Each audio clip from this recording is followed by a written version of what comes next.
तो दोस्तों अभी हम लोग आए हैं गढ़ा लंगोटनाथ शिव मंदिर के पास। और यहाँ पर देखिए पीछे आप देख रहे होंगे भव्य मेला लगा हुआ है। और ये है हमारे मित्र इसी गांव के, ठीक है। तो दोनों हम लोग मेला घूमने के लिए आए हैं। और साथ में हमारे डॉक्टर साहब और हमारे जो परम मित्र हैं, जिसे आप लगभग हर वीडियो में देखते हैं, जितेंद्र, वो भी साथ में आए हैं। तो चलिए अभी देखते हैं और मिलते हैं आपसे और दिखाते हैं आगे के सीन।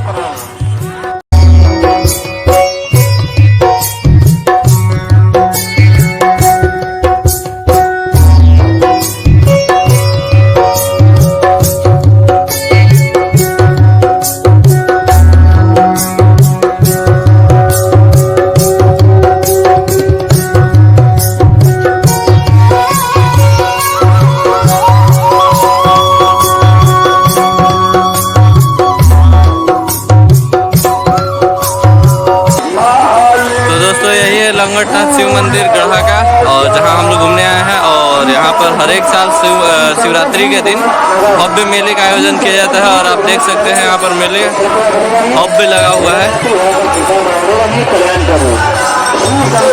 ये हम लोग हमारे डॉक्टर साहब हैं, ये हमारे मित्र हैं इस गांव के, इनके भाई हैं।